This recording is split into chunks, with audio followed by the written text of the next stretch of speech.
Okay, so first thing we're going to do is we're going to talk about the relationship between fractions and division. Okay, and if you guys are all sitting here, you're probably saying, Mr. Bell, yeah, one's a fraction and one's a division problem. Yeah. Let's talk about this first. So let's say I have 1. Okay? I want to divide 1 by 2.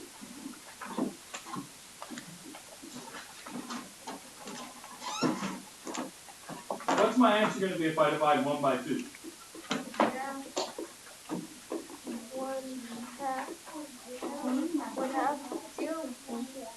All right, I know we've been gone for 2 weeks, but the first thing we need to remember is if we'd like to speak, we need to. So, what would my answer be if I divide 1 by 2? Yes, sir? 1/2. 1/2. See, if I divide 1 by 2, it takes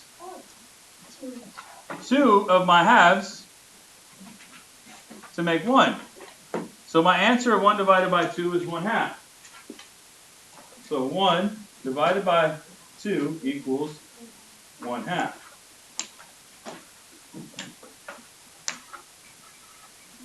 So, with that being said,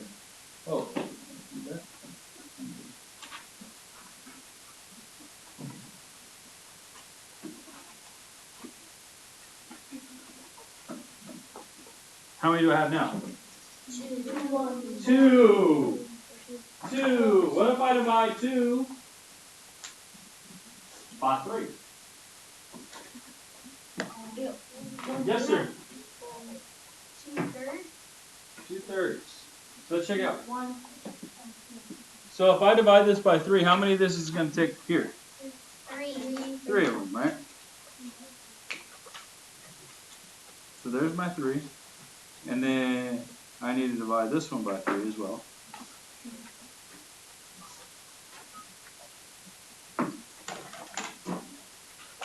And then, according to my partner over here, he said 2/3, right?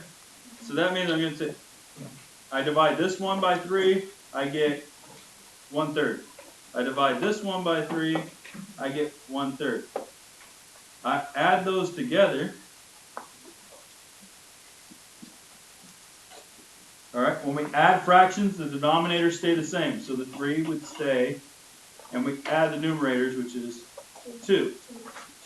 So 2 divided by 3 is 2/3.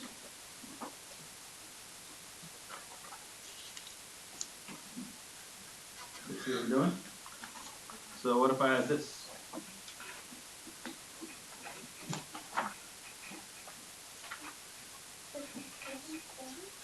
I'm sorry, what, Miguel?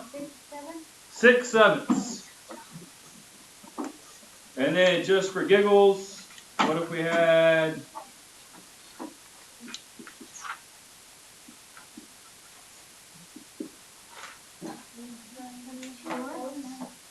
what? 9/4. 9/4.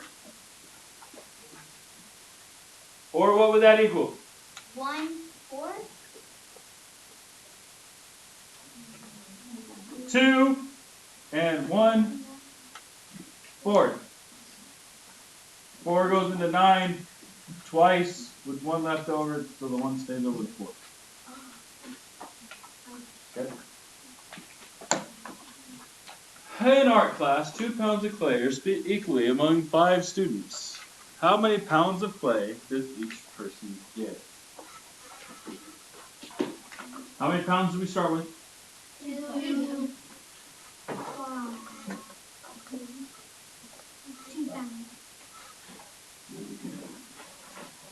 So there's 1 pound. There's 2 pounds. How many people are there? 5. So how many? So I'm dividing this by how many? 5. 5. So here we go. There's my 5. So if I take this and I go like this, it takes 5 of these to make 1, correct? And then if it takes 5 of those to make 1, how many more does it take to make the other one? 5 more.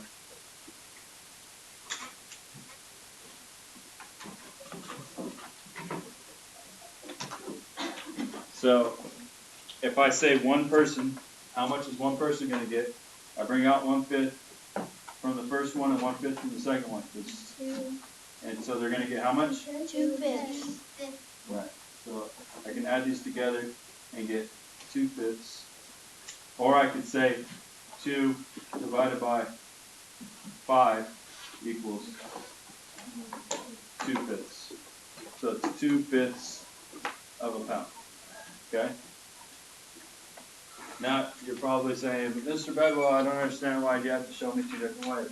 I'm showing you 2 different ways because sometimes modeling, sometimes when we get to other numbers, it's going to be too hard to do. So we don't have what? Divide 2 by 6 and 5 down to the bottom. Yes. Is it always been less for everyone? When you write a linear equation for division, this is a good question. All right, let's take a look here. You go insert a page. Go before. It's fine. When we write a linear equation, so in this case, 2 divided by 5. Okay? This is the same thing as. So let's talk about our dividend and our divisor. Our dividend is what? What's the number, what's the dividend? 5. What's the definition of a dividend?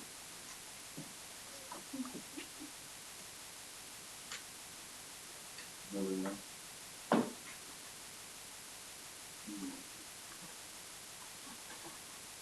It's the number that is going to be split up. So in this case, our dividend is 2.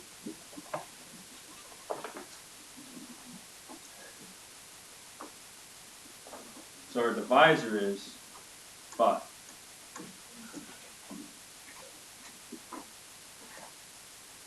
Okay? So this is also the number of groups we're going to make. Okay? And this is the number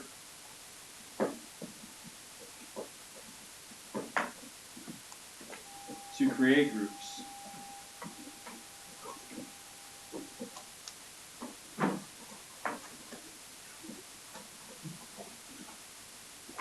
Okay? Also known as, this is the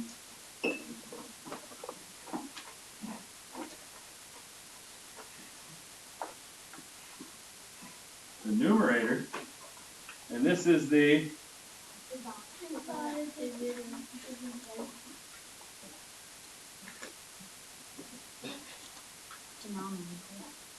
denominator. The numerator is on top. Numerator, denominator. Okay? So because of that, we now know that the dividend is 2, and the divisor is 5. 5 is the denominator, and 2 is the numerator. Okay? Good? So there we go. So now, let's look at our next question. It says 3 pumpkins are used to make 7 pies.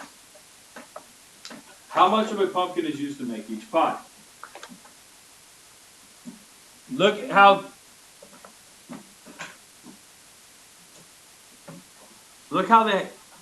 the last sentence. What came first, the pounds or the people? How many pounds did we have? 2. How many people did we have? 5.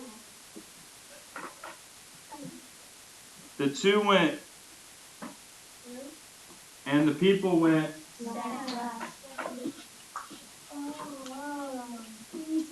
So, this is important. Because down here, we're going to look at our last sentence.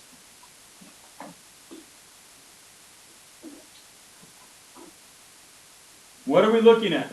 There are 2 things. So tell me what the 2 things are first. Yes. We're looking at the pumpkin and the pie. So we have pumpkins and we have pie, right? Look at our last sentence. How much of a is used to make each? So what came first? Pumpkin. How many pumpkins do we have? 3. So where's that number going to go? First. Top. It is the Numerator. numerator. What number? What came second? 7. 7 pies. Pi. Which how many pies are there? 7. So that goes. That's the denominator. You guys see how we did that? So, because we know what came first, the 3 pumpkins.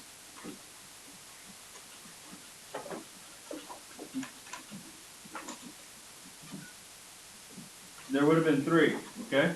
Now, if you look over here at my fractions, there's no 7ths. They didn't give me it. So, we'll just make up our own.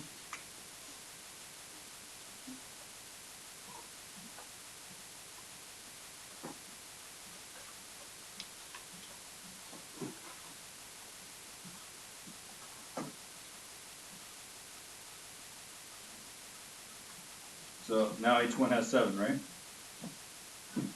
So if I pulled these out, I would have 1/7 here, 1/7 here, and 1/7 here. And remember I said when we add, what doesn't change? The Denominator. The denominator stays the same, so that's still 7. So what's the numerator going to be? 3. 3. Okay? Also, 3 divided by 7 equals 3/7. You good? Yeah. Moving on. Boom. Now, some of our questions are not going to give us all of our information up front. So it says Mrs. Tomlinson is making fruit punch. She mixes 2 gallons of pineapple juice, 3 gallons of apple juice, and 1 gallon of cranberry juice. If the fruit punch is to be shared equally by 50 people, here's our last sentence. How much of a gallon will each person receive? What do we need to do first, Mason? Add up the gallons. We need to find out how many gallons we have. So she mixed all these gallons of stuff together, right? So we have 2 gallons of pineapple juice. We have 3 gallons of apple juice. And we have 1 gallon of cranberry juice. So we add those together. How many gallons do we have? 6. So we have 6 gallons.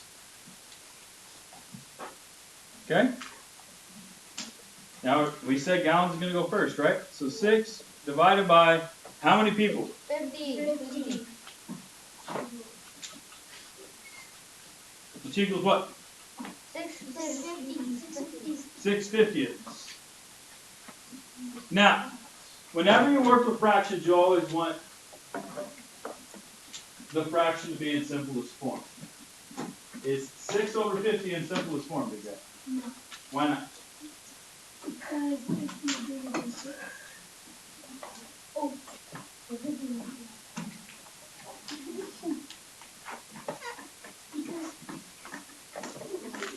Yes, sir.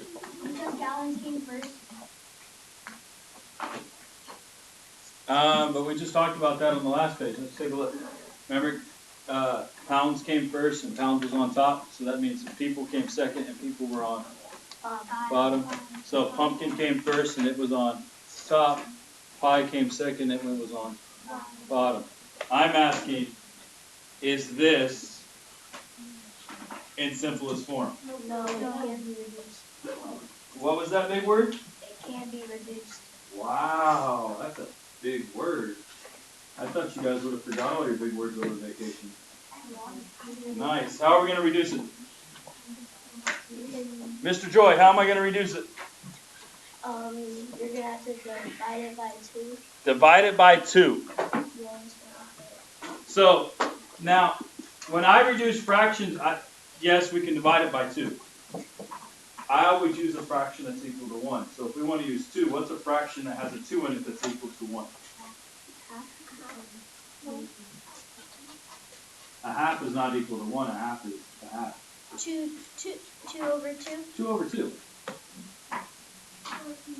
Why do I like to do that? Because anything divided by 1 is still itself. So 2 over 2 is still 1.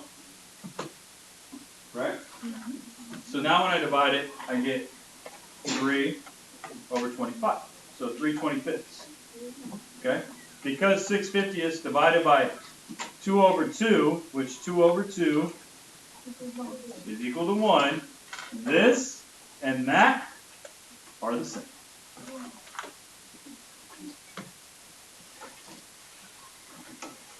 Ta-da! So Yes, sir.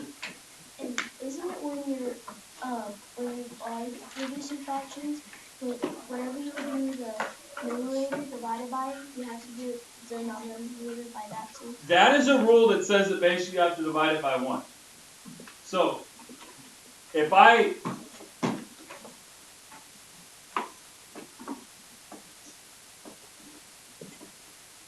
this is the way most people would have told you to do it. Most teachers.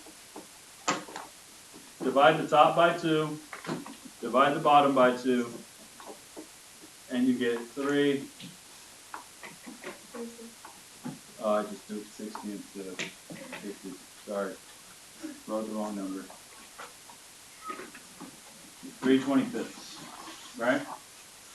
And okay, and you understand that you have to do the top and the bottom are the same number. What they didn't explain to you is the reason why it works. And that's why I like to use a fraction that equals 1. Because when I divide 6 over 50, 6/50ths, and I divide that by 2 over 2, and I get 3 25ths, I know this is equal to 1. So this is the same thing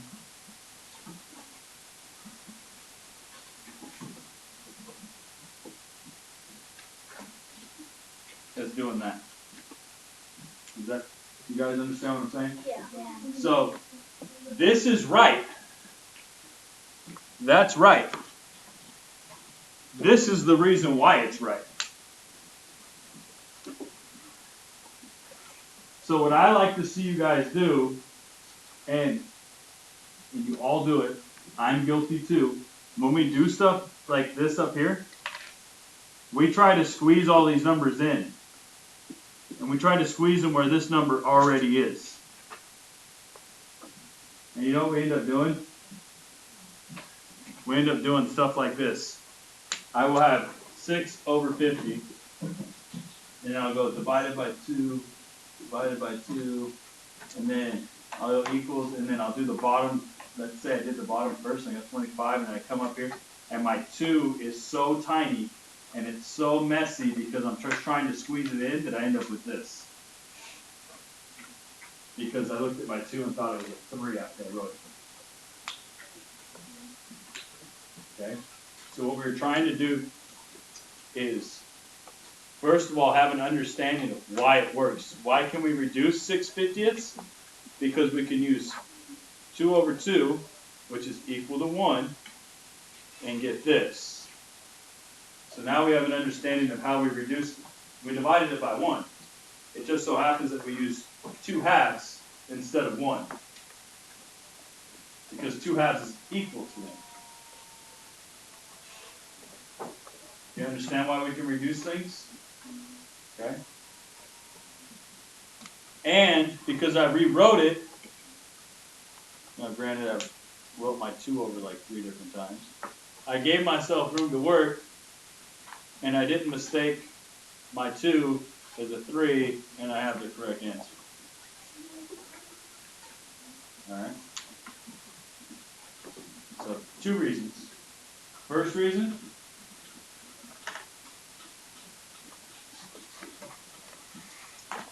is the rule. Why does it work? Because we're dividing by 1.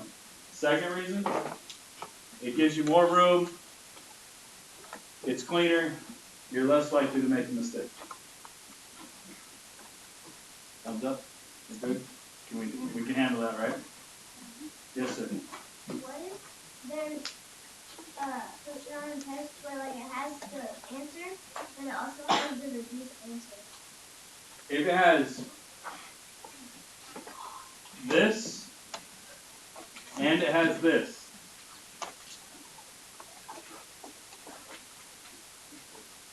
typically when they do that, they have the word reduced in the question or in the directions. It'll say, what is the reduced answer?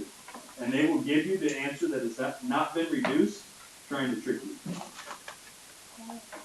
So that is why it's important to follow directions and to read the directions. Okay? So the only times that I've ever seen the answer not reduced and the answer reduced is when they've already asked you to give the reduced answer, and they're trying to trick you into not doing it. Okay? Alright, so we've got that. Okay, so in your books, on I believe 541. 51. 551, sorry. Yes, ma'am.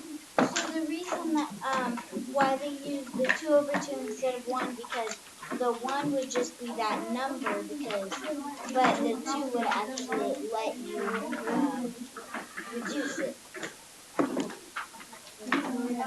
Yes, and we can do 3 over 3, 4 over 4, 5 over 5, any fraction that equals to 1. Just So, not the number 1. this is a very good question.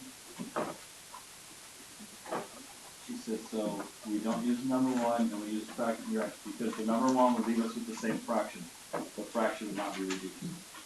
But we have to use a fraction that is equal to 1 in order to end up with a fraction that is equal to the fraction that we started with. Okay. Understood? Alright, so we're going to work on this. Dylan, Drake, and Jade are sharing 2 small pizzas equally after their lacrosse game. I'm sure you guys don't know what lacrosse is. It's a game. Yeah, I do. This was the little What is sticks with It's legs? like football kind of. Yeah. Tackle. No, the truck and all. Like I said, I'm sure you don't know what lacrosse is, but evidently you've seen like little clips of it. No, They don't tackle and do stuff like that, but they do check. It's kind of like, it's hockey, only you catch it. Yeah. It's like soccer. Like soccer and hockey and, Yeah. I don't know, Because you wear the Baseball. hats. Oh, that.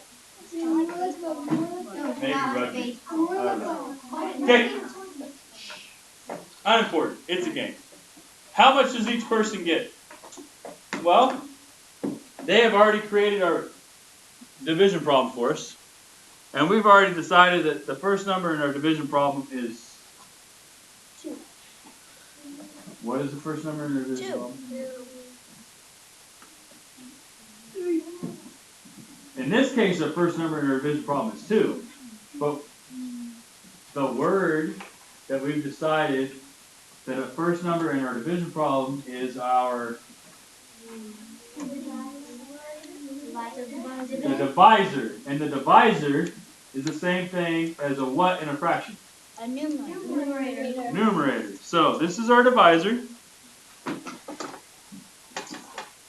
And our divisor is our numerator. Okay? And this is our dividend. And the dividend is the same thing as our denominator. So therefore we have 2/3. Okay? Now, it's asking us what whole numbers is this between? 2/3 is between what whole numbers? Well, let's see. Let's look at our number line. Where would 2/3 fall on our number line up here? It would fall right in between 2 and 3. In between 2 and 3? So if I have 2 balls and I have 3 balls, 2/3 fall somewhere in there. No. No, because 2/3 is, first of all, it's not a complete ball, is it? No. I can't make a pizza out of 2/3, can I? No. So what whole numbers would it fall between? I'm sorry, what was that, Megan? 0 and 1. So 0 and 1. Okay. Next example. Ray and Bailey are sharing 3 brownies. None of these problems would work for me because if myself and Smiles were sharing 3 brownies, I would get 2 and she would get 1. You should each get 1/2. Excuse me. If myself and you were sharing brownies, I would get 2 and you would get 1. And if you shake your head like that again, I would get 3 and you would get none.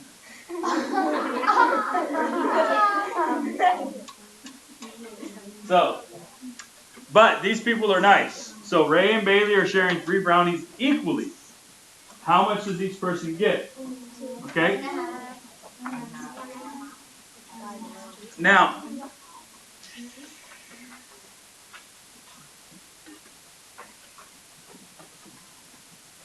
remember how we looked at the last sentence and we said, okay, this is what we're...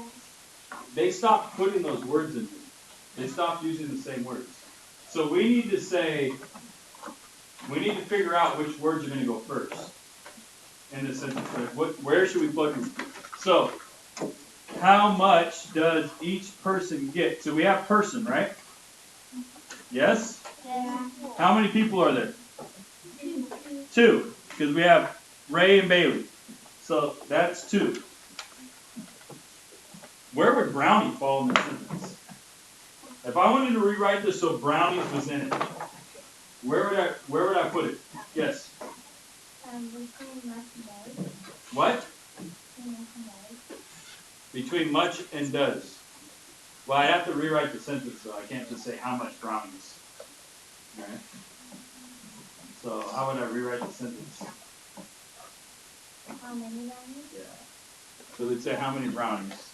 So we'd get rid of much and say many and brownies.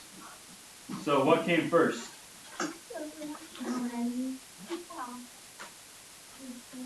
What came first? The brownies? How many brownies do we have?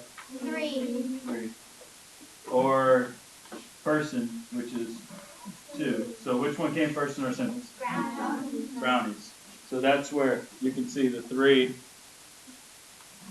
is first there, and the 2 is right there. So, right here they said 3 brownies are divided between 2 people.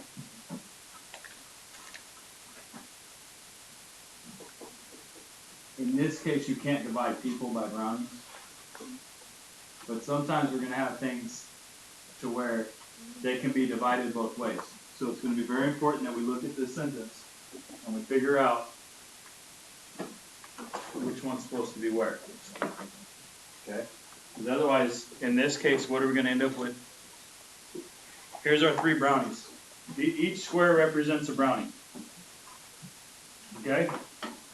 So first Ray gets 1, then Bailey gets 1, then they have 1 brownie left, so what do they do with it? They cut it in half because they're nice to me. Is that what they ate? I'd be like, sorry, Mason. No, I don't have to do it. They dropped on the ground. Probably less. I could probably live for a lot longer without food. So, each person gets how many brownies? 1 1.5. and a half. Now 1.5 falls between which whole numbers? 2 and 3. What did you do, bro? 1 and 2. 1 and 2. Okay. Here we go. We have 2 bags of birdseed used to fill 3 bird feeders. How much birdseed does each feeder use? Represent the situation using the model, then solve. So here is our sentence. Right? Which we have two objects that we're dealing with. What are our 2 objects that we're dealing with? 2 objects. Bird seeds and bird feeder. Bird seeds and bird feeder.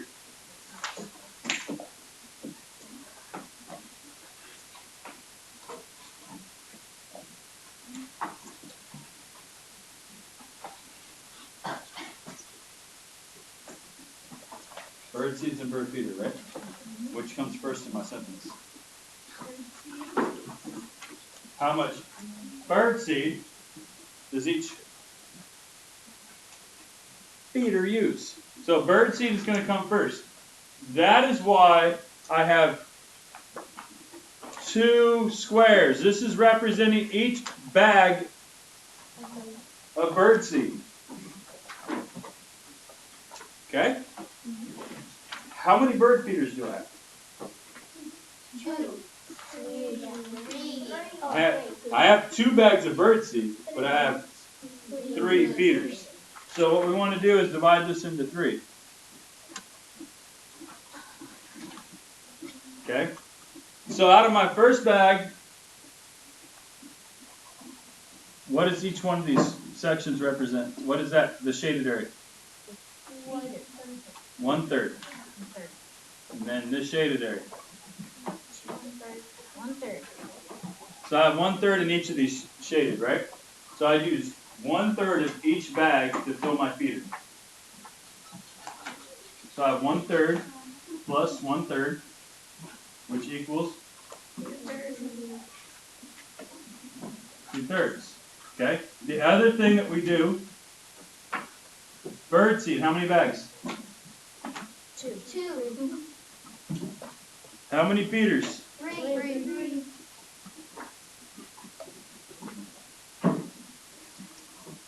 Right? So each feeder uses 2/3 of a bag of birdseed. So 2 divided by 3 equals 2/3. We have our model. We have our answer. So you guys aren't really dividing today. You are creating fractions. Okay? So here we go. Number 2. I'm going to give you guys a couple minutes. When your entire group is done with the question, one person from your group raise their hand. Let's go.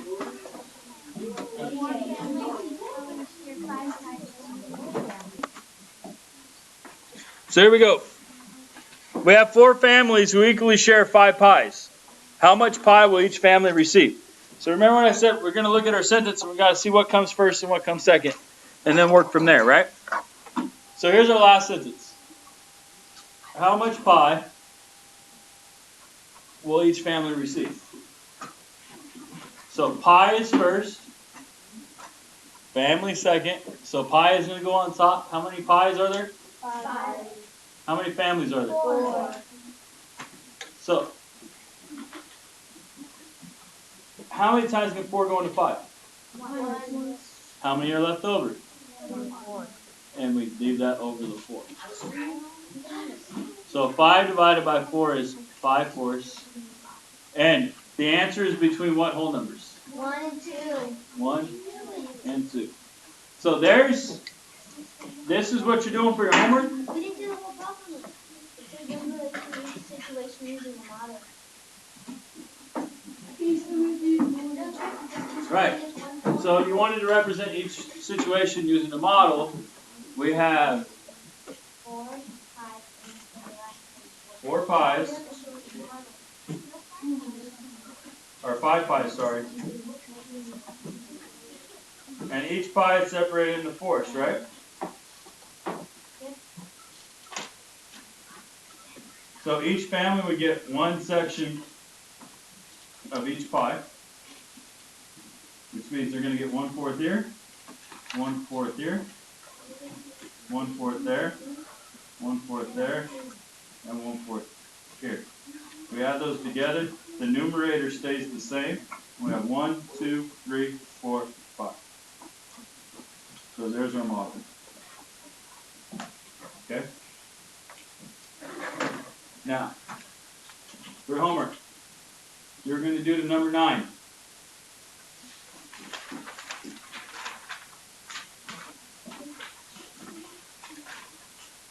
Make sure you read the last sentence.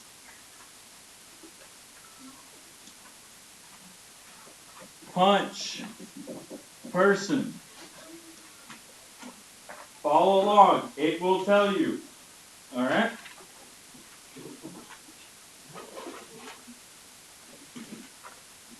So that's what you have. Now, I need you to put everything away. I need you to start on something for me right now.